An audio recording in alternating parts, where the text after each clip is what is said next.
अस्सलाम वालेकुम दोस्तों, मां इलियास थरी। अॼु असीं ॻाल्हि कंदासीं सिंध जे अंदरि ख़ासि तौर ते जेके सिंधी हिंदू मुबीना तौर ते गुज़िरियल वॾे अरसे खां मुख़्तलिफ़ मामलनि ऐं मसइलनि जे करे ऐं ख़ासि तौर ते जबरीअ तौरु मज़हब जी तब्दीली वारे इशू ते सख़्तु मौजारनि ऐं परेशानी जो शिकार आहिनि। हिते सवाल थो पैदा थिए त आख़िर इन सिचुएशन में सिंधी हिंदू वञनि त आख़िर वञनि केॾांहुं। हीउ अहम टॉपिक आहे अॼु, जंहिं ते पाण तफ़सीली ॻाल्हाईंदासीं। उन खां अॻु जेकॾहिं तव्हां पहिरियों दफ़ो पंहिंजो यूट्यूब चैनल ॾिसी रहिया आहियो त थर था खे सब्सक्राइब ज़रूरु कयो। सिंधी हिंदू जेके पाकिस्तान जे अंदरि ख़ासि तौर ते ऐं आम तौर ते सूबे सिंध में वॾे तइदाद में मौजूदु आहिनि। ख़ासि तौर ते डिवीज़न मिरप ख़ास जा जेके ज़िला आहिनि उन्हनि में उमरकोट ऐं थरपाकर ज़िलनि में सिंधी हिंदू वॾे तइदाद में मौजूदु आहिनि। उमरकोट में त सिंधी हिंदूज़ जो तइदाद 52 सैकड़ो आहे।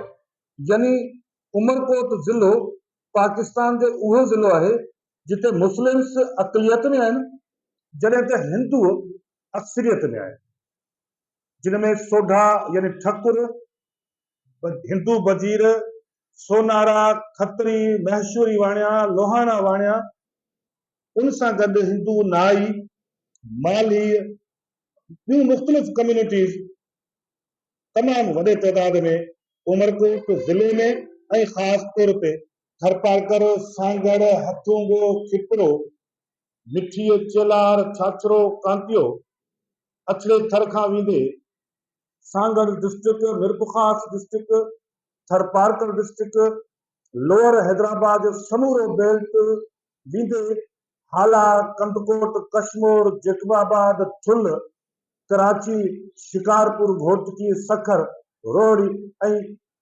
रहड़की समेत मुख़्तलिफ़ सिंध जे शहरनि में ॻोठनि में हिंदू वॾे तइदाद में मौजूदु आहिनि।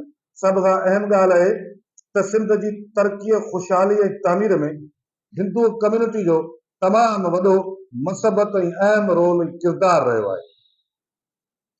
अॼुकल्ह ख़ासि तौर ते ताज़ो शहदादपुर मां 3 नियाणियुनि ऐं 1 छोकर जे मुबैना अगवा, उन बाद उन्हनि जी बाज़ियाबी ऐं मक़ामी अदालत में पेश थियण खां पोइ जेका नई डेवलपमेंट सूरत हाल साम्हूं आई आहे, उन जे नतीजे में अदालत सगोरी नाबालिग हुअण जे करे, नंढी उमिरि हुअण जे करे हनी कुमार ऐं दिशा कुमारी खे संदसि वालदेन जे हवाले कयो आहे, जॾहिं त जया कुमारी ऐं दया कुमारी कराचीअ जे समाजी बहबूद वारे इदारे वञण खे तरजीह ॾिनी ऐं इहो बयानु ॾिनो।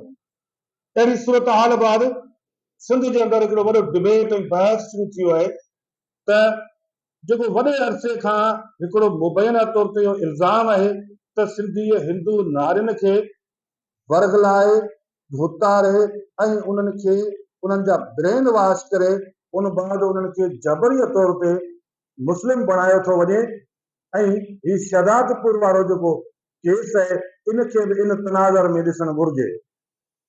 बहरहाल अदालत जो फ़ैसिलो ईंदो, ॿिया मामला थींदा, इहे सभु ॻाल्हियूं पंहिंजी जाइ ते, पर हिन इशू जे करे हिकु दफ़ो वरी समूरी सिंध जे अंदरि वसंदड़ सिंधी हिंदू हिकु ज़हनी टार्चर जो ऐं ज़हनी अज़ाब जो शिकार बणिजी विया। हुअं बि मजमूई तौर ते सिंध जे अंदरि सिंधी हिंदू मुख़्तलिफ़ वक़्तनि ते, मुख़्तलिफ़ मरहलनि ते, मुख़्तलिफ़ स्टेक होल्डर्स ऐं मुख़्तलिफ़ सोसाइटी जे फैक्टर्स जे ॾाढो जबर ऐं ज़ुल्म जो शिकार रहिया आहिनि।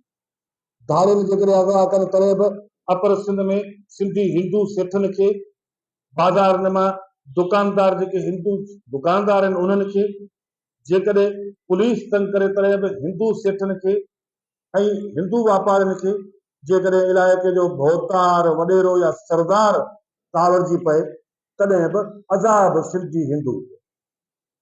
कारोबार शराफ़त सां, प्यार ऐं मोहबत, अमन ऐं शांतीअ सां सिंधी हिंदू करे हिकिड़ी तमामु वॾी मैशियत खे मज़बूत करण में सिंधी हिंदू जो अहम किरदारु उन बावजूद बि उन्हनि खे इन्हनि मुख़्तलिफ़ हथकंडनि जे ज़रिए लोयो ऐं निपूरियो थो वञे, तंग कयो थो वञे। अहिड़ा समूरा मंज़र मुख़्तलिफ़ वक़्तनि ते साम्हूं ईंदा रहिया आहिनि, पर उन्हनि जो को बि हल नाहे निकितो ऐं इहो सिलसिलो गुज़िरियल केतिरनि ई सालनि खां वॾे अज़ाब ऐं शिदत इख़्तियार करे वियो आहे। दरगाह भरचोड़ी जे हवाले सां ऐं मियां मिठू ते तमामु वॾा इल्ज़ाम लॻंदा रहिया आहिनि त हुते हिंदू नियाणियुनि खे जबरी तौर ते मुस्लिम कयो थो। बिल्कुलु अहिड़े तरीक़े सां उमरकोट ज़िले जे अंदरि बि क़िस्म जा केसिस साम्हूं आया आहिनि जिन में मुबैना तौर ते इल्ज़ाम लॻंदा रहिया आहिनि। सिंध जे ॿियनि मुख़्तलिफ़ इलाइक़नि में लाड़काणे खां सखर, घोटकी ऐं कराची, हैदराबाद ताईं मुख़्तलिफ़ इल्ज़ामात साम्हूं आया। हिन शहदादपुर वारे मामले खां पोइ सिंध जे मुख़्तलिफ़ स्टेक होल्डर्स एहतजाज कया आहिनि, सोशल मीडिया ते पोस्ट्स शेयर कयूं आहिनि। उन सां गॾोगॾु हुकूमती दुर सां तालुक़ रखंदड़ सूबाई वज़ीर लालचंद हुक्राणी बि मुतासिर जेको ही वाक़े जो शिकार आहे ख़ानदान, उन्हनि वटि पहुतो आहे शहदादपुर, ऐं पीटीआई जो अॻूणो MNA लाल माली बि इन्हनि मुतासिरनि जे घर पहुतो आहे ऐं संदन वारसनि सां मुलाक़ात बैदि मीडिया सां ॻाल्हाईंदे चयो आहे इहे ई साॻियूं ॻाल्हियूं कयूं आहिनि जेके पाण हिते हिन राज में करियूं पिया, ऐं उन वाज़े लफ़्ज़नि में चयो त आख़िर वञूं त वञूं केॾांहुं, ऐं जबरी तौर ते हिंदू नियाणियुनि खे हिरासा कयो थो वञे। अहिड़ी सूरताल में त हाणे तालीम पुराइण वॾो मसइलो बणिजी। केरु आहे उहो वालिद या वालिदैन जेके पंहिंजनि नियाणियुनि खे ईअं हाणे ट्यूशन ते या कंहिं मुख़्तलिफ़ इदारनि में तालीम जे लाइ दाख़िला ॾियारे उते पढ़ाईंदा, कोई भरोसो न हूंदो त सुभाणे उन्हनि जूं नियाणियूं वरी मुस्लमान कयूं। बहरहाल मौजूदा सूरताल में सिंधी हिंदू तमामु वॾे अज़ाब ऐं शदीद तकलीफ़ में मोंझारण जो शिकार आहे। भताखोरी जो शिकार, मुख़्तलिफ़ धमकियूं, मुख़्तलिफ़ थ्रेट्स करे बि सिंधी हिंदू न वञे। कारोबार शराफ़त सां करे पुरमन तरीक़े सां पंहिंजी मैशियत खे तरजीह ॾियारे अमन सुकून सां रहे, तॾहिं बि उनखे तंग कयो थो वञे। ऐं सभ खां वॾे में वॾो इहो त इल्ज़ाम त भई हिंदू आहे। छा हिंदू पाकिस्तान जो वफ़ादार शहरी न आहे? ही एॾा वॾा पार्लियामेंट्स में, सेनेट खां वेंदे क़ौमी असेंबली ऐं सूबाई असेंबलियुनि में ही जेके चूंडियल नुमाइंदा समूरा जेके वेठा आहिनि ऐं जेके पाकिस्तान में वेही नुमाइंदगी पिया कनि, इहे छा पाकिस्तान जा वफ़ादार शहरी न आहिनि?